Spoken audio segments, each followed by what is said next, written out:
Assalamualaikum warahmatullahi wabarakatuh. Kembali lagi dengan saya Pipin Ferdiana dengan NIM 211330145 dari kelas KPI 5D. Di sini saya akan sedikit menjelaskan tentang teknik reportase. Reportase menurut Stephen Weinberg, reportase berasal dari bahasa Latin reportare, yang berarti membawa pulang suatu dari tempat lain.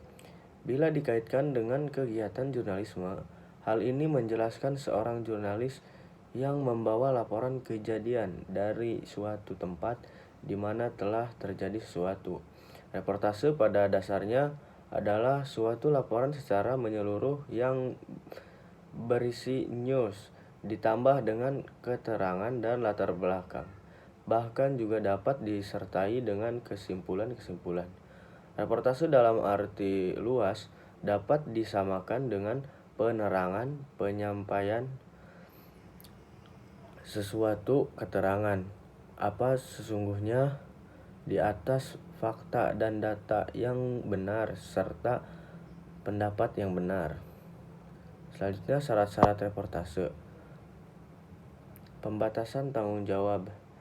Berita di foto yang ada di layanan reportase info, baik yang didapat oleh wawancara reportase. Cara reportase yaitu materi dari pembaca reportase info tidak bertanggung jawab terhadap materi yang dimuat oleh pembaca atau ditulis oleh pembaca, baik komentar pihak ketiga, komentar berita, foto, profil, dan sebagainya. Tanggung jawab penggunaan layanan, memberikan informasi yang akurat, baru, dan komplit tentang diri pengguna saat mengisi segala bentuk formulir yang berlaku pada setiap layanan reportase info. Selalu menjaga keamanan password dan identifikasi pengguna. Selanjutnya, menanggung seluruh resiko atas segala bentuk informasi yang diberikan kewajiban layanan. Selanjutnya, kewajiban pengguna layanan. Setiap materi yang diambil dari reportase info oleh pengguna wajib memberi kredit kepada reportase info dengan mencantumkan logo dan menulis reportase info serta memberi lirik ke halaman reportase info pada setiap materi yang digunakan. Selanjutnya ada reporter. Terus semua reporter bekerja langsung di bawah pengawasan redaktur tertentu, seperti kriminal, kota, olahraga, dan lain sebagainya. Mereka bergabung dalam jajaran redaksi yang disebut Desk. Dalam timnya pada reporter dikenal sebagai beatman dan lainnya disebut leadman. Fungsi dan tujuan dari seorang reporter yakni yang pertama, mengungkap latar belakang berita.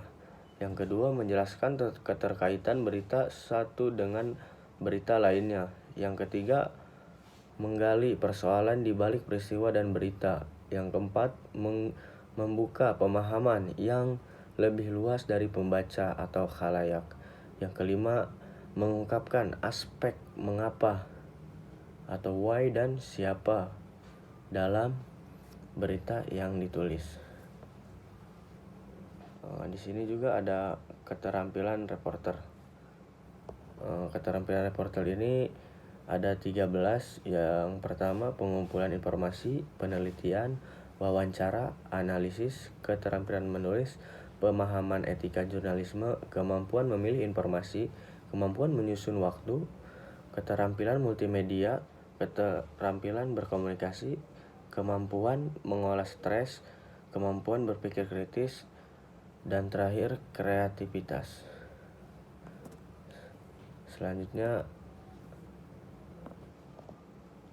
tantangan reporter. Dalam menjadi seorang reporter ada saja tantangan yang dihadapi dalam mencari sumber informasi dari permasalahan itu. Tantangan menjadi reporter yaitu Yang pertama, siap tidak disukai. Ketika kita menjadi reporter atau seorang pembawa berita, kita harus siap untuk tidak disukai karena pekerjaan seorang reporter adalah pekerjaan yang harus membawa informasi yang sebenarnya kepada khalayak atau publik. Keamanan. Seorang reporter juga kadang dapat menjadi target ancaman dan intimidasi kapanpun dan dimanapun karena tengah waktu. Seringkali reporter dihadapi dengan peristiwa-peristiwa dadakan yang dimana seorang reporter dituntut untuk siap siaga dalam segala hal apapun, berbentrokan dengan kepentingan perusahaan. Selanjutnya, kiat menjadi reporter yang handal dan profesional. Yang pertama, asah keterampilan menulis, pelajari cara mewawancarai orang lain, baca, dan baca. Selalu belajar hal-hal baru. Ingat etika jurnalisme, empati, jalin hubungan dengan reporter, tidak manja, dan sebagainya. Mungkin itu saja yang dapat saya sampaikan. Kurang lebihnya mohon maaf. Wassalamualaikum warahmatullahi wabarakatuh.